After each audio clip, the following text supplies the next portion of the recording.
안녕하십니까. 부동산 자산관리론 이범웅입니다. 한 학기 동안 부동산 자산관리론이라는 과목을 가지고 만나 뵙도록 하겠습니다. 자, 부동산 자산관리론이라는 것이 무엇인지 이제 설명을 좀 드려야 되겠죠. 그래서 먼저 이제 부동산 자산관리에 대해서 말씀을 드려야 되는데요. 부동산 자산관리는 뭐 영어로 리얼 이스테이트 어셋 매니지먼트라고 얘기를 합니다. 그래서 자산관리 를 갖다 어셋 매니지먼트라고 이제 얘기를 하고요. 자, 그래서 부동산 소유자가 이제 보유하고 있는 부동산 자산을 시설, 운영, 자금 등의 측면에서 관리하는 것을 부동산 자산 관리라고 얘기를 합니다. 그러면 이제 부동산 자산 관리론에서는 이 부동산 자산 관리에 대해서 배우는 것이다라고 생각을 하시면 되겠죠. 그래서 부동산의 취득, 그리고 운용, 처분 등의 부동산 활동을 통해서 부동산 자산의 가치를 극대화하기 위한 효율적인 부동산 자산 관리의 일반적인 이론을 소개하는 과목입니다. 부동산 자산의 매입, 그리고 투자 계획 설계, 자금 조달, 부동산 매입 및 투자, 부동산 운영 및 관리, 부동산 매각, 이것들이 이제 부동산 자산 관리 과정이라고 생각을 해볼 수 있는데요. 이들 5가지 과정 중에 그래도 부동산 운영 및 관리에 초점을 맞추는 과목입니다. 그래서 이 과목의 교육 목표는 크게 이제 2가지 정도로 생각을 해볼 수 있는데요. 첫 번째는 이제 효율적인 부동산의 관리를 이해하기 위해서 기본적인 부동산 자산 관리 이론 그리고 실무 지식 습득을 목표로 한다라고 생각을 하시면 좋을 듯 싶습니다. 그래서 본 교과목을 통해서 개인 또는 기업이 부동산의 가치를 높이기 위해서 행하는 부동산의 취득, 보수, 유지 관리 이런 활동에 있어서 수익을 증대시킴과 동시에 비용을 절감시키는 이론 그리고 실무 지식을 습득하고자 하는 것이 부동산 자산 관리론의 교육 목표입니다. 뭐 여러 가지 설명을 드릴 게 있을 텐데요. 부동산 자산 관리론 그 강의 계획서를 가지고 한번 생각을 해보도록 하겠습니다. 그래서 강의 계획서를 띄워놓고 이제 한번 보시면요. 자, 뭐 강의 시간하고 강의실 다 알고 계실 테고요. 그래서 화요일에 10시서부터 11시 50분, 그리고 수요일 10시서부터 10시 50분 이렇게 3시간 강의를 상경대학 515호실에서 하게 되었습니다. 제 이름은 아까 말씀드렸듯이 이범웅입니다. 이름이 조금 어렵긴 한데요. 호랑이 범자에 고뭉자 쓴다라고 생각을 하시면 좀 편할 듯 싶습니다. 연구실은 이제 상경대학 410호실 4층에 있습니다. 제 연락처는 이제 그 연구실 전화번호가 890-2205번입니다. 그리고 휴대전화 번호 있고요. 그리고 이제 이메일 주소가 있습니다. 그래서 여러분들이 저한테 연락을 하실 때는 주로 이제 그 휴대폰 문자 메시지나 아니면 이메일로 좀만 그 연락을 해주시면 좋을 듯 싶습니다. 교재는 이제 그 이프레스라고 하는 출판사에서 나온 김지현 교수님과 세 분이 쓰신 부동산 자산 관리론을 가지고 이제 하도록 하겠습니다. 평가 방법은 이제 크게 4가지로 이제 그 강의 계획서에 나와 있고요. 본 강의 계획서는 이제 하나 좀 세분화가 5가지가 있습니다. 그래서 중간 시험하고 기말 시험 각각 30% 비중을 차지하고 있습니다. 각각의 시험에서 한 4 내지 6문항 정도 출제를 할 테고요. 주로 약술 그리고 논술의 형태로 이제 출제를 합니다. 만약에 이제 부정행위를 한다라고 하면 그때는 이제 학교 당국에 징계를 요청할 생각입니다. 자, 그 다음에 개별 과제가 있습니다. 개별 과제 20% 배점을 두고 있는데요. 2번 여러분들한테 제시하고 여러분들은 2번 제출을 하셔야 됩니다. 각각 10점으로 배점을 하였고요. 제출 시한에서 하루 늦을 때마다 1점씩 삭감된다라고 하는 거 잊지 마시기 바랍니다. 그래서 점수가 0점보다 더 적을 수 있으니까 주의하시기 바랍니다. 뭐 시설 관리, 재산 관리, 자산 관리 등의 부동산 자산 관리와 관련된 신문 기사를 스크랩하고 논평하는 것이 이 개별 과제의 주제입니다. 자, 그리고 이제 퀴즈를 4번 치룰 텐데요. 퀴즈의 배점은 10% 10점입니다. 4번 치르니까 각각 2.5점이라고 생각을 해볼 수 있겠죠. 그래서 각각의 퀴즈에서 5 내지 7문항을 갖다 이제 출제를 할 생각이고요. 객관식으로 이제 주로 출제를 할 겁니다. 그래서 단답형, 괄호형, 뭐 OX형 뭐 이런 형태로 이제 출제를 하려고 생각하고 있습니다. 자, 출석이 있는데요. 출석은 이제 10% 10점입니다. 그래서 보통 3시간 결석을 하면 2점을 감점하는, 그리고 2시간만 결석했다 그러면 1점을 감점하고 1시간 결석하는 거에 대해서는 이제 감점하지 않고 이렇게 이제 하려고 하고 있습니다. 그래서 출석 점수도 이제 출석을 계속하지 않는다라고 하면 0점보다 더 적을 수 있겠죠. 그래서 이 5가지 평가 항목의 평가 점수를 다 합쳐가지고 0점보다 더 낮게 나온다라고 하면, 그러니까 0점을 포함해서 0점 이하이다라고 하면 그때는 이제 F학점을 드릴 생각입니다. 그래서 어제 그 오프라인 수업 시간에서 말씀드렸듯이 F학점을 받는 뭐 여러 가지 방법이 있는데요. 그 중에 하나는 중간시험이나 기말시험에 들어오지 않는 겁니다. 그러니까 시험에 응시하지 않을 때 F학점을 드리고요. 그리고 두 번째로는 이 5가지 항목 전부 다 합쳤을 때 0점 이하의 점수가 나오면 또 F학점을 드린다라고 생각을 하시면 좋을 듯 싶습니다. 그래서 이렇게 해가지고 뭐 평가 방법 잠깐 소개해 드렸고요. 그리고 이제 각각의 수업 내용이 있습니다. 그래서 1주차와 2주차에는 이제 부동산 자산 관리 개요, 그래서 뭐 좀 서론적인 부분을 갖다가 나가도록 할 테고요.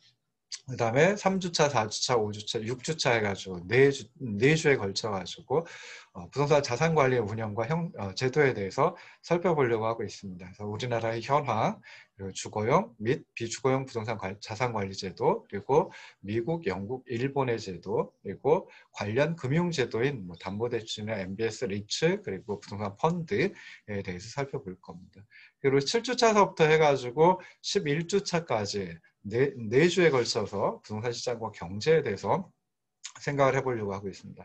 부동산 자산 관리라고 하는 것이 당연히 이제 시장의 영향을, 부동산 시장의 영향을 굉장히 크게 받겠죠. 그래서 부동산 시장을 올바로 이해를 하고 있어야지 이 자산 관리도 잘 할 수가 있습니다. 그래서 부동산 시장의 이해, 공간 시장과 자산 시장, 그리고 디파스켈 위튼의 4분 면모형, 그리고 부동산 시장이 국민 경제와 경기 변동에 미치는 영향을 좀 길게 살펴볼 거고요.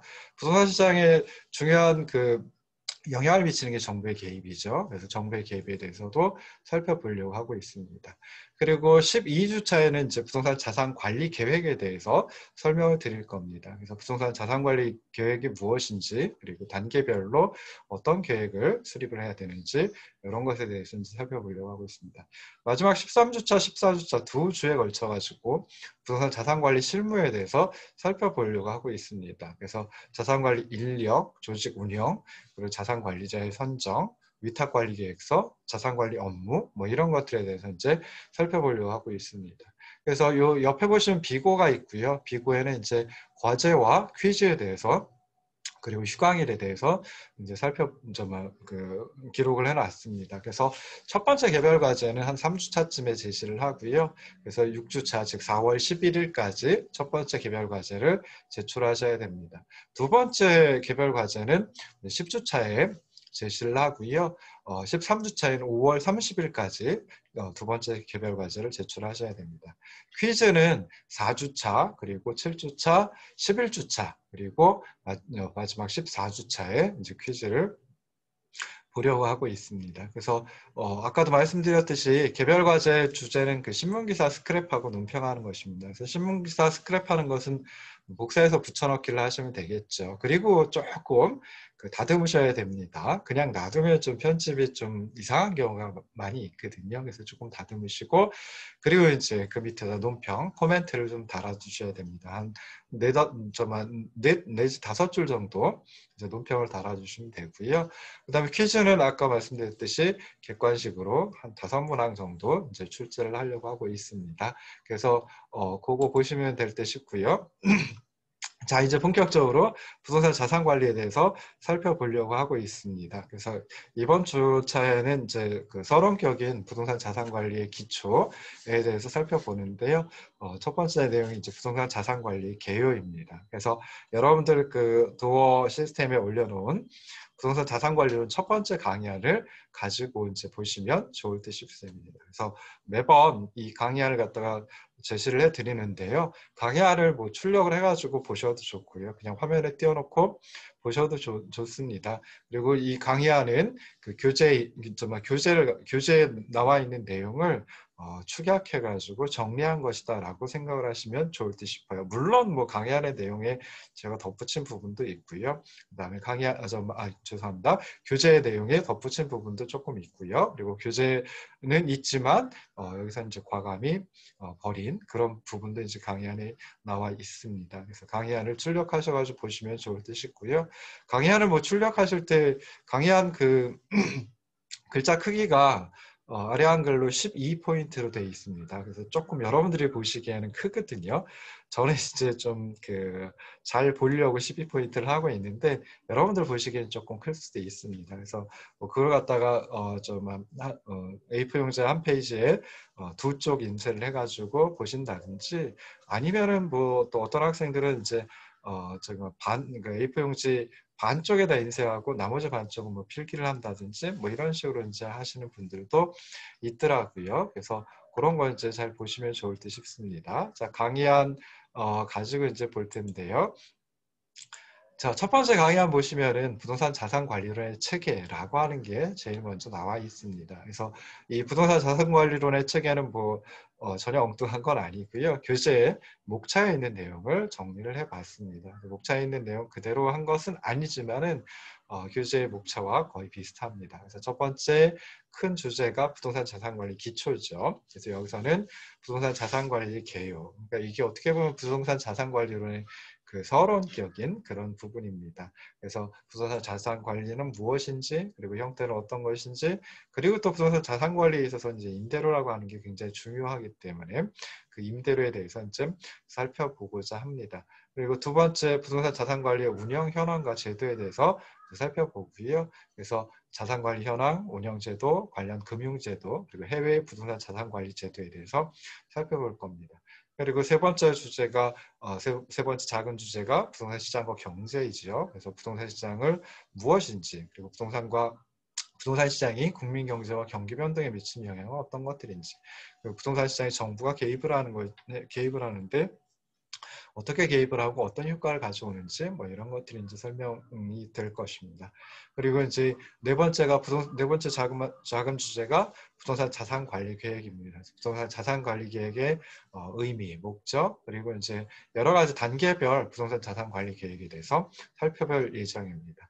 자, 그리고 큰 두 번째 주제가 부동산 자산 관리 실무입니다. 그래서 부동산 자산 관리 실무는 이제 뭐 두 가지로 나눠 놓긴 했는데요. 사실은 뭐 거의 비슷한 그런 부분입니다. 그래서 자산관리, 인력과 조직, 자산관리자, 위탁관리계획서, 자산관리 업무, 그리고 업무 규정, 임대차 계약서, 부동산 보험, 자산관리 관련 준조세 뭐 이런 것들에 대해서 살펴볼 텐데요.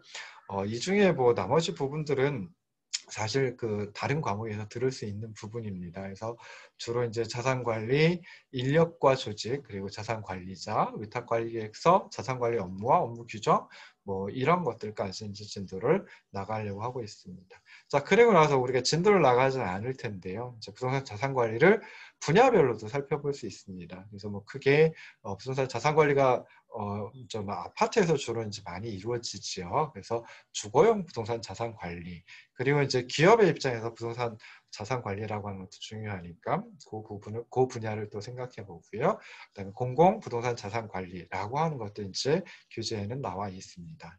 그리고 이제 마지막이 부동산 자산 관리 강론입니다. 그래서 부동산 투자의 화폐 가치와 포트폴리오 이론, 부동산 평가 및 비율 분석, 부동산 투자와 세무. 근데 이 부분들은 이제 우리 학과의 다른 과목들에서 이제 들으실 수 있는 것들입니다. 재무관리라든지 투자론, 그리고 감정평가론, 그리고 이제 뭐 부동산 조세론, 뭐 이런 데서 이제 살펴볼 수 있는 것이기 때문에 제가 실제로 이제 진도를 나가지는 않을 겁니다. 그래서 이 중에 여기 보시면은 큰 두 번째 주제 부동산 자산관리 실무 여기까지 나간다. 라고 생각을 하시면 좋을 듯 싶습니다. 자, 그래서 이렇게 해가지고 이제 살펴보려고 하고 있는데요.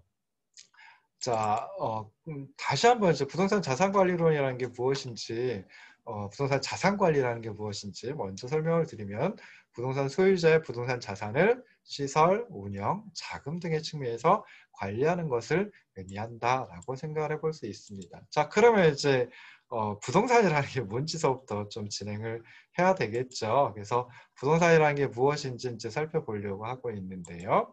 자, 화면을 다시 공유를 하고 첫 번째 강의 안으로 넘어가서 이제 보도록 하겠습니다.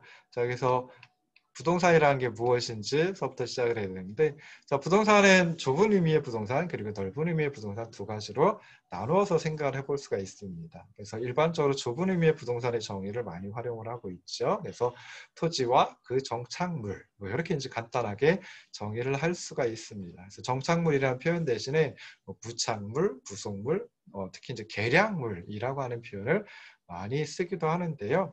결국은 부동산이란 토지를 포함해 가지고 토지와 연결되어 있거나 그리고 접촉하고 있는 모든 것이다라고 생각을 해볼 수 있습니다. 그래서 우리나라 민법에서도 99조에 물건을 부동산하고 동산으로 구분을 합니다. 그러면서 부동산을 토지 및 그 정착물이라고 규정을 하고 있고요. 동산은 무엇일까요? 동산은 부동산이 아닌 물건을 동산이라고 이렇게 정의를 하고 있습니다. 그래서 일반적으로 보면은 부동산 그러면 우리는 흔히 토지와 건물, 건물과 토지를 칭한다라고 생각을 합니다. 그래서 이런 부동산의 정의, 즉 좁은 의미의 부동산의 정의는 부동산의 여러 가지 특성 가운데 부동성이라고 하는 특성에 초점을 맞춘 것이다 라고 생각을 하시면 좋겠습니다. 그래서 일반적으로 부동산은 뭐 여러 가지 특성, 여기에 이제 한 4가지 정도만 소개를 하는데 사실은 부동산학 개론이라든지 하는 교재를 보시면은 굉장히 많은 특성이 있습니다. 근데 뭐 저는 이제 이 4가지 특성이 부동산의 고유한 특성이다라고 생각을 하고 있습니다. 그래서 첫 번째 공급의 고정성, 두 번째 가장 중요한 부동성, 세 번째 영속성, 네 번째 개별성이라고 하는 것이 있습니다. 그래서 첫 번째 특성인 공급의 고정성 또는 부증성이라고 하는 것은 부동산 특히 토지는 공급이 고정되어 있다. 라고 하는 성질을 의미합니다. 그래서 뭐 다른 그 생산물 또는 다른 재화 서비스 같은 경우에는 생산 요소인 노동이라든지 자본을 투하해 가지고 그 양을 늘릴 수가 있습니다. 그렇지만 부동산이라는 생산물 또는 상품 또는 재화는 노동 또는 자본을 투하해 가지고 그 양을 늘릴 수 없다. 그래서 공급이 고정되어 있다라고 생각을 해볼 수 있습니다. 두 번째 부동성은 뭐 누구나 다 알고 계시죠. 움직이지 않는 그런 성질을 부동성이다라고 얘기를 합니다. 그래서 다른 일반적인 재화, 일반적인 상품, 일반적인 생산물과 굉장히 많은 차이가 있는 것, 이 부분이다라고 생각해 볼 수 있습니다. 세 번째는 이제 영속성이죠. 그래서 뭐 아까 토지와 그 정착물이다라고 했을 때 정착물 같은 경우에는 영속성을 가지고 있지는 않습니다. 뭐 굉장히 오랫동안 사용을 하긴 하지만은 영속적이다라고 보기는 어렵죠. 그렇지만 토지는 영속적입니다. 그래서 토지는 기본적으로 내구성이 강하고요. 일반적으로 소멸되지 않습니다. 그렇기 때문에 사용에 대한 시간의 제약이 존재하지 않는 그런 특성을 보이는데 그것이 영속성이다라고 생각해 볼 수 있습니다. 일반적으로 소멸되지 않는다라고 이제 표현을 했는데요. 그러면 이제 예외적인 경우에는 소멸될 수도 있다라고 하는 의미죠. 그래서 뭐 예를 들어 가지고 완전히 그 원자력 발전소가 일본 같은 경우에 이제 그 쓰나미 때문에 한번 망가졌죠. 그래서 이런 경우 같은 그 주변 토지를 앞으로 꽤 오랫동안 사용하지 못할 수 있습니다. 그래서 이런 것이 이제 예외적으로 소멸될 수 있다라고 하는 그런 생각을 해볼 수 있습니다. 네 번째가 이제 개별성입니다. 그래서 뭐 일반적인 재화 같으면 거의 그 뭐 예를 들어 가지고 뭐 커피라고 하면은 커피라고 하는 재화는 뭐 거의 비슷하죠. 물론 뭐 조금씩 다르긴 하지만 그 차이가 굉장히 크지는 않습니다. 제가 좋아하는 과자 같은 경우에도 조금씩 차이가 있지만은 뭐 그렇게 큰 차이는 없거든요.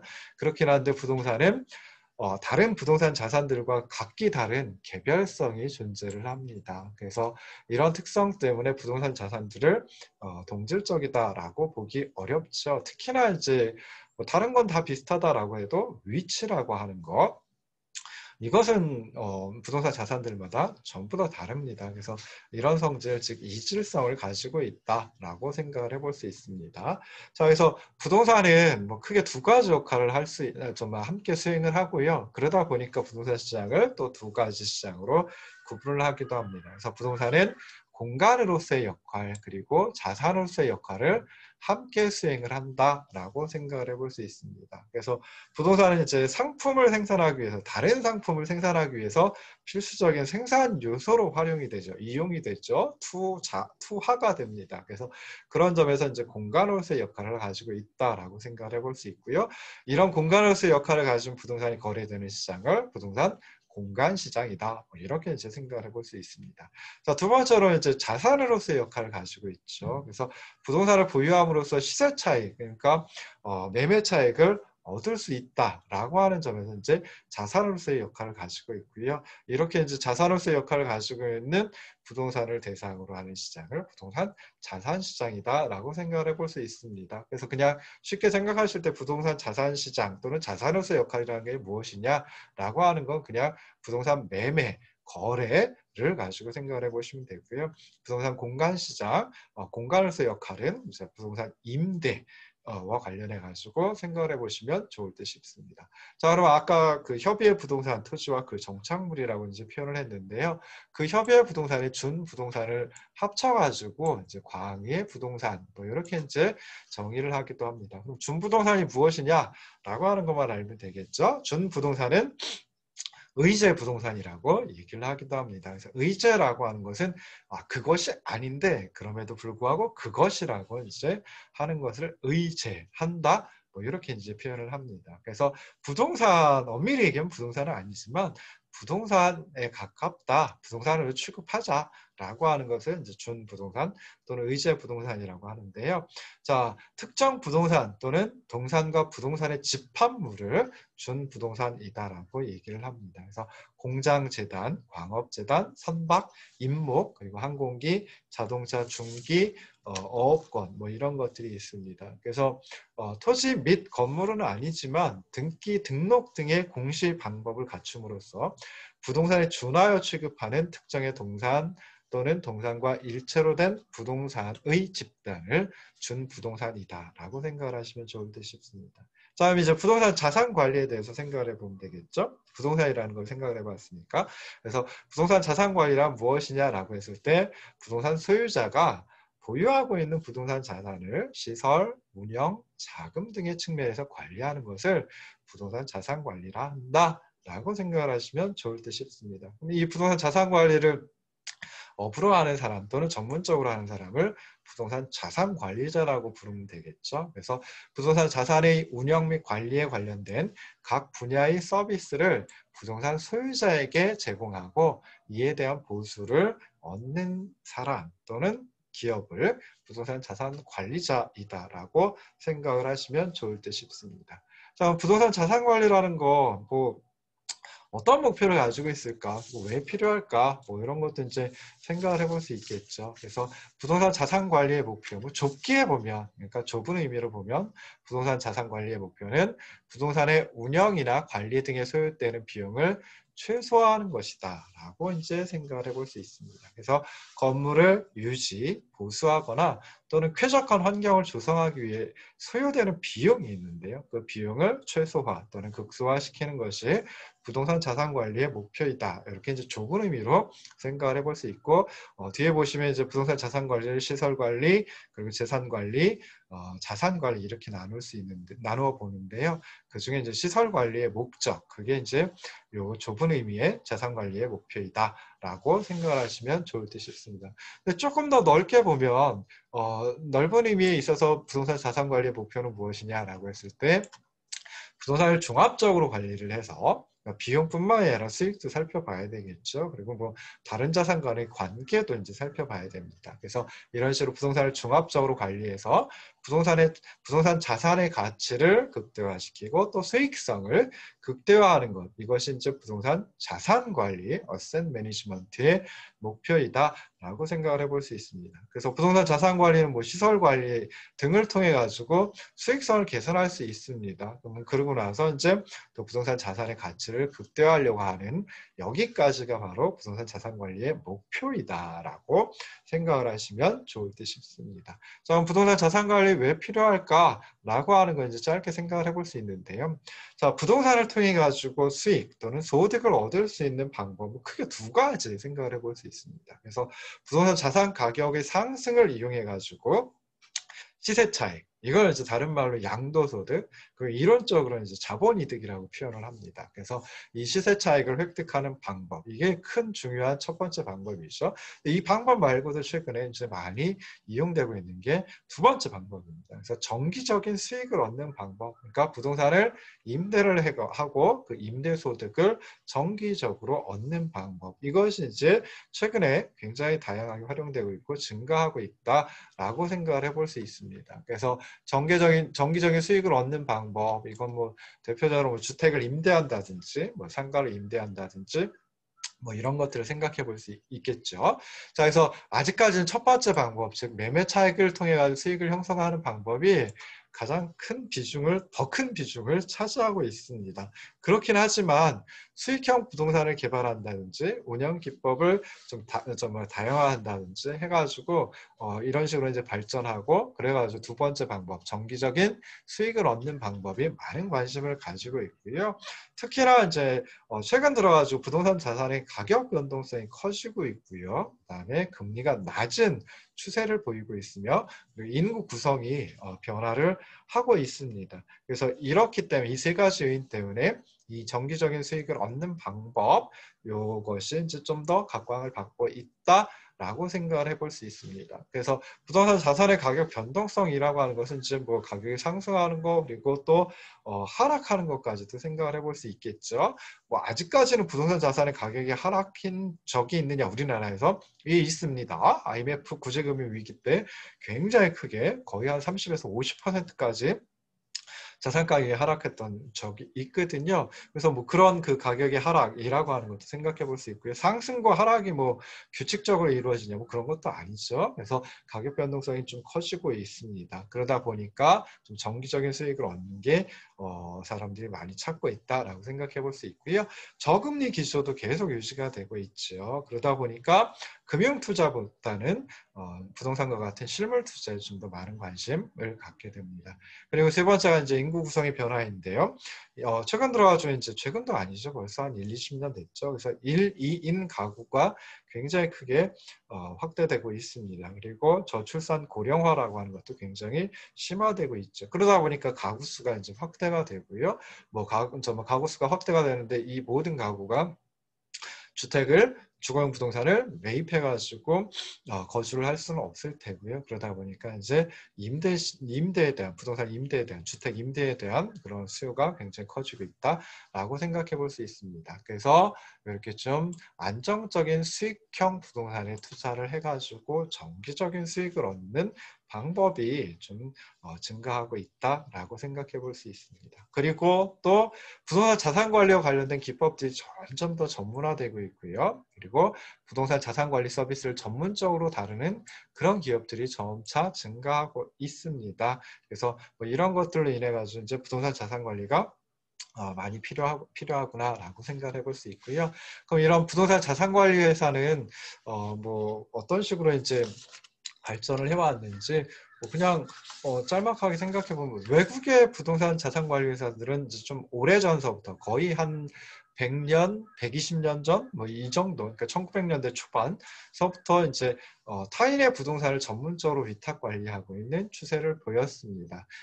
그래가지고 부동산 자산 관리 회사들은 부동산 소유자와 투자자의 부동산 자산을 효율적으로 운영해가지고 수익을 향상시켜주고, 그다음에 그 수익의 일부를 수수료로 얻는 뭐 그런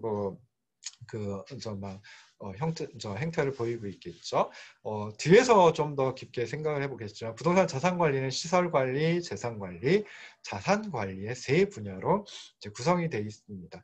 어떻게 보면 이제 재산 관리가 시설 관리를 포함하고 있고 자산 관리가 또 재산 관리를 포함하고 있다. 그러니까 뭐 이렇게까지도 생각을 해볼 수 있는데요. 근데 조금씩은 이제 내용이 다른 부분들이 있습니다. 그래서 시설 관리 분야에서는 이쪽에서는 이제 주로 부동산 자산의 시설에 대한 건축, 그리고 정기 점검, 소방, 안전, 미관 뭐 이런 것들을 이제 관리하는 분야이고요. 그 다음에 재산 관리라든지 또는 부동산 관리라고 이제 또 표현을 하기도 합니다. 그래서 이 분야에서는 재무 그리고 회계를 이용해 가지고 부동산의 수익성을 판단하고 부동산 임대 사업의 효율성을 높이려고 하는 분야입니다. 마지막으로 이제 자산 관리에서는 부동산을 하나의 자산으로 판단해 가지고 포트폴리오의 관점에서 여러 가지의 자산이 있을 수 있잖아요. 그래서 그런 것들을 어떻게 어떤 걸 얼마만큼 투자를 할까라고 하는 관점에서 자금의 조달 그리고 부동산의 자산 평가를 수행을 하고 있습니다. 그래서 최근에 우리나라도 이제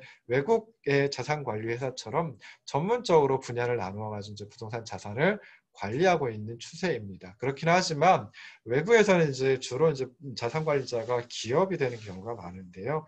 우리는 그 부동산 관리에 경험이 많은 개인들이, 그러니까 회사가 아니라 기업이 아니라 개인들이 주로 업무를 수행하고 있고요. 최근 들어가지고는 부동산 관리를 전문으로 하는 회사들이 등장하고 있다라고 생각을 하시면 좋을 듯 싶습니다. 예, 잠깐 쉬었다가 다시 돌아오도록 하겠습니다.